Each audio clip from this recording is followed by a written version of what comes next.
السلام علیکم، میرے چینل میں خوش آمدید۔ میں کب سے اداس بیٹھی تھی، کتنے دن ہو گئے تھے بابا گھر میں کوئی فروٹ نہ لائے تھے، مگر آج تو امینہ کو امرود کھاتے دیکھ کر میرا بھی دل للچا رہا تھا کہ میں بابا سے کھٹے میٹھے امرود منگوا کر کھاؤں، لیکن میں جانتی تھی کہ بابا کے پاس اتنے پیسے نہ ہوتے تھے کہ وہ میرے لیے فروٹ لا سکتے۔ وہ گھر کا راشن ہی پورا کر دیتے، یہی بہت بڑی بات تھی۔ ان کی آج کل بالکل بھی سیل نہ ہو رہی تھی۔ گلی کی نکڑ پر ان کا ایک بڑا سا کیبن تھا جس میں انہوں نے بچوں کی چیزیں اور پان چھالیاں وغیرہ رکھا ہوا تھا۔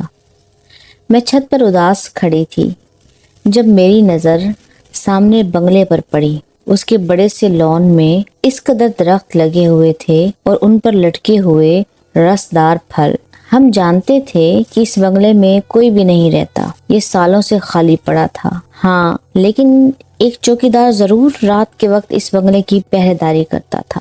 اب مغرب ہونے کو تھی، تبھی میری نظر سیب اور امرود کے پیڑ پر پڑی۔ تازہ تازہ لٹکے ہوئے رسدار پھل مجھے اپنی طرف کھینچ رہے تھے۔ تبھی میں سیڑھیاں اترتی نیچے بھاگی تھی۔ امی مجھے آوازیں دیتی رہ گئی، لیکن میں ابھی آتی ہوں کہہ کر گھر سے باہر آ گئی تھی۔ بنگلے کی دیواریں زیادہ اونچی نہ تھی، میں آرام سے پھلانگ سکتی تھی، اور ابھی پھر رات کا چوکیدار بھی آ کر نہ بیٹھا تھا۔ یوں تو مغرب ہونے کی وجہ سے شام کے سائے ہر طرف پھیل رہے تھے، لیکن پھر بھی گلی میں کسی کی بھی موجودگی نہ ہونے کی وجہ سے میں آرام سے دیوار کے ذریعے اندر کود گئی۔ پھر میں نے دیکھا، چاروں طرف نظر دوڑائی تو پورا بنگلہ سناٹے میں ڈوبا ہوا تھا۔ یہاں پر کوئی نہیں رہتا تھا، اس لیے گہری خاموشی ہوئی تھی۔ اب میں جلدی سے پھلوں والے درخت کی طرف بڑھی۔ درختوں سے سارے پھل توڑ کر میں نے اپنے دوپٹے کے پلو میں جمع کرنے شروع کر دیے۔ اس سے پہلے کہ میں انہیں باہر لے جاتی، اچانک ہی گھر کا مرکزی دروازہ زور زور سے بجا تھا، اور پھر خود بخود دونوں چوپٹ ان کے کھل گئے تھے۔ کسی کے چلنے کی تیز تیز آواز میرے قریب آنے لگی۔ میرے حواس تو جیسے کھونے لگے تھے۔ میں سوچ بھی نہ سکتی تھی کہ یہاں کوئی موجود ہوگا۔ اس سے پہلے کہ یہ آواز میرے قریب آتی، میں نے جلدی سے دیوار پھلانگ لی تھی۔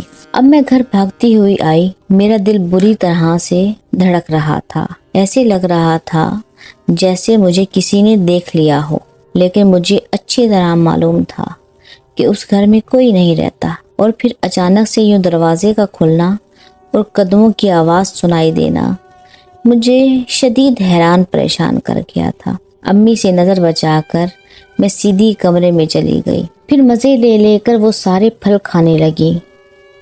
میرا نام مائرہ ہے۔ میرا تعلق ایک متوسط طبقے کے گھرانے سے تھا۔ میرے ابا ایک چھوٹا سا کیبن چلاتے تھے، جبکہ امی گھر کے کام کے ساتھ ساتھ سلائی کڑھائی کا بھی کام کیا کرتی تھی۔ میرا صرف ایک چھوٹا بھائی تھا، اور میں 17 سال کی ایک کم عمر لڑکی تھی۔ میں نے ابھی میٹرک کے پیپر دیے تھے۔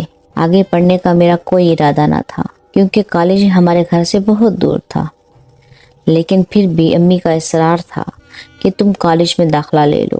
لیکن 1 سال ہو گیا تھا، میں نے امی کی اس بات پر کوئی عمل نہ کیا تھا، کیونکہ محلے میں سے کوئی بھی لڑکی میرے ساتھ کالج جانے کو تیار نہ تھی۔ ایسے میں بھلا روزانہ کیسے اکیلی آتی جاتی؟ اس لیے بس یہی سوچ کر میں امی کے ساتھ تھوڑی بہت سلائی میں مدد کر دیا کرتی تھی، لیکن میرا زیادہ تر دماغ انہی سوچوں میں گزرتا کہ نہ جانے ہمارے گھر کے حالات کب ٹھیک ہوں گے۔ جس طرح دوسری لڑکیاں عیش و عشرت سے اپنی زندگی گزارتی ہیں، ایسا پتہ نہیں میرا نصیب ہوگا یا نہیں۔ میں شدید مایوسی کی کیفیت میں گرفتار تھی۔